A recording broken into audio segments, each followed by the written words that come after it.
Você já se perguntou por que Deus criou o sol depois da luz? Por que o sétimo dia não tem tarde e manhã? Quem foram os gigantes do capítulo 6 de Gênesis? E como que Noé conseguiu alimentar todos os animais do mundo dentro da arca durante o dilúvio? Esses e outros mistérios que aparecem no livro de Gênesis têm bruxuleado é bom, hein? Bruxuleado a mente de muitos cristãos e tem servido como um obstáculo para muitos que querem entregar a sua vida a Jesus Cristo e considerar a Bíblia Sagrada como um livro histórico, um livro confiável historicamente. Por outro lado, muitos cristãos sentem inibidos ao defender a historicidade do livro de Gênesis. No vídeo de hoje eu quero falar com você sobre Caim. Você sabe quem foi Caim, não é? Temos o prazer de entrevistar o Caim, que está aqui no Sesc São Carlos para o show do Cantinho da Viola. Caim, com alegria vemos que você continua em atividade, como um baluarte da música sertaneja. Não é este Caim. Eu estou falando do personagem bíblico, aquele irmão de Abel, filhos de Adão e Eva. Você está achando estranho isso? Muito bem, já nos situamos, vamos dar prosseguimento agora. Caim é um dos personagens do livro de Gênesis que está envolto a vários enigmas e mistérios. Por exemplo, qual era a marca que Deus colocou em Caim? Que marca é essa? E quem foi a mulher de Caim, do qual ele contraiu matrimônio lá na terra de Nod, sendo que a Bíblia fala que no começo do mundo existia apenas 4 pessoas, Adão e Eva, Caim e Abel. De onde veio essa quinta pessoa, que foi a mulher de Caim, do qual ele se casou lá na terra de Nod? É sobre isso que eu quero falar com você depois da nossa vinheta. É rapidinho, dá um tempo de você deixar o seu like e também o seu comentário aí para divulgar o nosso vídeo, tá bom? Vamos lá, rapidinho. Pá!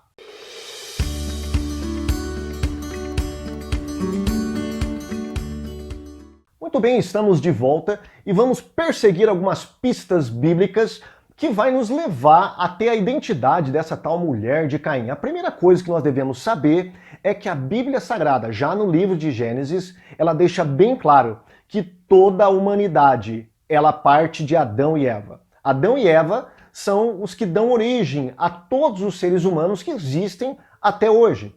Portanto, você já deve estar se perguntando aí, se Adão e Eva é o que deu origem, são os que deram origem a toda a humanidade, então essa mulher de Caim só pode ser descendente de Adão e Eva.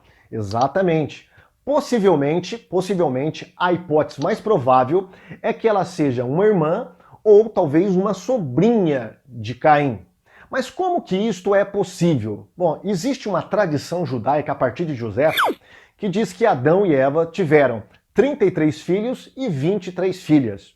Bom, quando a gente olha a genealogia de Adão, a gente vai se deparar com um versículo que diz que depois de Sete, Adão viveu 800 anos e gerou filhos e filhas. E aí talvez você pode estar perguntando, olha, então quer dizer que as filhas de Adão e Eva vieram após o terceiro filho de Adão, que é Sete. Durante 130 anos, Adão e Eva só gerou Caim e Abel. Bom, vamos entender um pouquinho essa questão da genealogia judaica, tá? A genealogia judaica, ela não tem a pretensão de ser quantitativa e cronológica certinho, tá? Ela não tem essa pretensão de trazer todas as pessoas que fazem parte daquele clã ou daquela família do qual nós observamos ali no livro de Gênesis. Muitas vezes vai faltar personagens dentro dessa genealogia. A maioria das vezes aparece personagens homens dentro da genealogia judaica, pouquíssimas e raríssimas vezes aparece o nome de uma mulher, como a gente pode perceber na descendência de Caim, lá no capítulo 4, aparece algumas mulheres, mas isso é uma exceção tremenda. A norma é que todas as pessoas que aparecem nessas genealogias sejam homens. E outra, quando a pessoa é nomeada nessa genealogia, é porque ela se tornou um referencial. Essa pessoa é um marco dentro daquele clã ou dentro daquela família. Portanto, isso não significa que Adão e Eva passou 130 anos apenas só com 2 filhos. Tá? Ele pode ter tido muitos filhos durante esse tempo. Na verdade, o professor Adalto Lourenço fala em um dos seus vídeos, que você pode acessar aqui na descrição do nosso vídeo, eu vou deixar o link para você acessar. Ele diz que a população nessa época pré-diluviana poderia ser de milhares e até milhões de pessoas. Por gentileza, assista esse vídeo onde ele explica dentro de uma estatística científica como que isso poderia ter acontecido ali na época de Adão e Eva, tá bom? Ora, para provar que a genealogia ela não está trabalhando com questões cronológicas e quantitativas, e sim teológicas, você pode dar uma olhadinha na genealogia de Jesus no Evangelho de Lucas. No finalzinho ali do Evangelho, quando chega em Cainã, fala que Cainã veio de Enos, Enos de Sete, e Sete de Adão, e Adão de Deus. Ora, percebeu? De Sete já pula direto para Adão. Não aparece Caim e Abel. Por que é omitido Caim e Abel? Porque Lucas tem uma intenção teológica com a genealogia. Assim também poderia ser essa mesma ideia lá no livro de Gênesis, quando fala sobre os descendentes de Adão e Eva.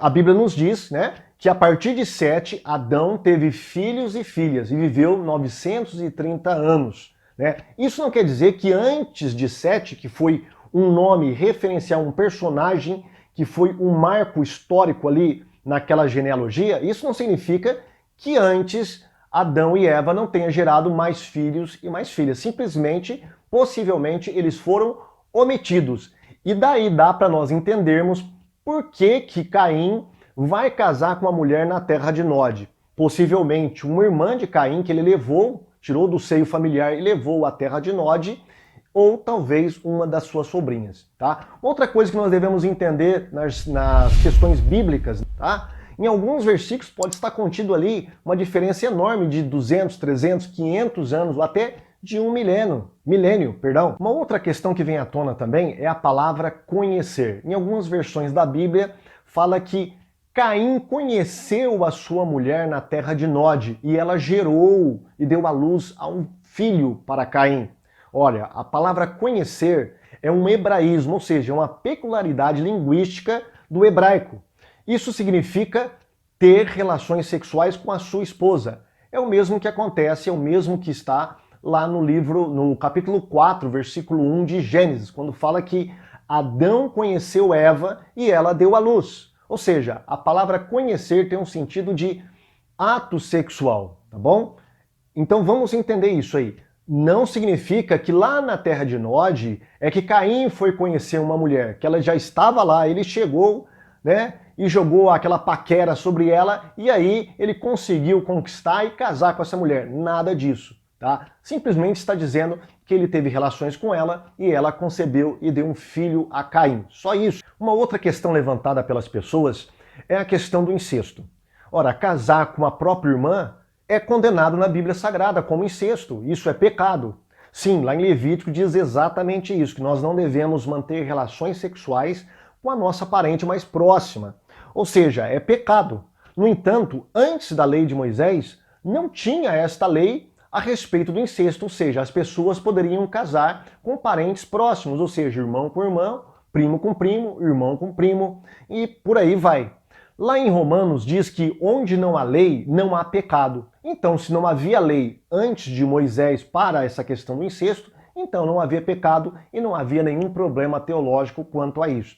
Na verdade, Sara era meia-irmã de Abraão. Uma outra questão levantada também tem a ver com problemas genéticos. Hoje, se um primo casar com uma prima e gerar uma criança, essa criança com certeza terá toda a probabilidade de ter um problema genético. Isso não tinha nenhum problema lá no começo em Gênesis. Por quê? Porque lá o pecado estava apenas começando. Os efeitos do pecado sobre o corpo humano, sobre a alma humana, estava apenas começando. Então as pessoas eram mais robustas, tinham mais saúde e viviam há quase 1000 anos. Ou seja, não tinha esse problema genético. Então, irmão com irmã poderia se casar normalmente sem trazer esses problemas genéticos para a sua prole. Muito bem, chegamos ao final do nosso vídeo. Está resolvido o enigma da mulher de Caim. A mulher de Caim, então você já sabe, ou ela foi uma das suas irmãs, ou possivelmente uma das suas sobrinhas, tá? Nós já vimos que não tem nenhum problema quanto a isso. Não tem problema teológico, porque a lei do incesto ela veio somente na época de Moisés. Antes disso não tinha nenhum problema, como nós vemos no livro de Gênesis, Abraão casando com uma das suas irmãs, na verdade, uma meia-irmã. Não tinha problemas genéticos, porque os efeitos do pecado estavam apenas no início. E não tinha problema também genealógico, por quê? Porque a genealogia judaica, ela não contempla todos os descendentes daquela cabeça, que seria o que deu origem àquela genealogia. Portanto, Adão e Eva poderiam muito bem, dentro de 130 anos, antes de Sete, ter gerado filhos e filhas. E talvez uma dessas filhas ou sobrinhas foi e contraiu matrimônio com Caim lá na terra de Nod. Nós vimos também que a palavra conhecer não tem o sentido de tomar conhecimento, mas sim de relação sexual. Então, está aí as provas de que Caim possivelmente casou com uma das suas irmãs ou uma das suas sobrinhas, tá bom? Se você concordou ou não concordou com esse vídeo, deixa aqui o seu comentário, eu gostaria de saber muito o que você pensa sobre isso. E também deixa o seu like, e se você não é inscrito, se inscreva em nosso canal e ajude a divulgar o Defensores para a Defesa da Sua Fé. Bom, fique com Deus e até o próximo vídeo.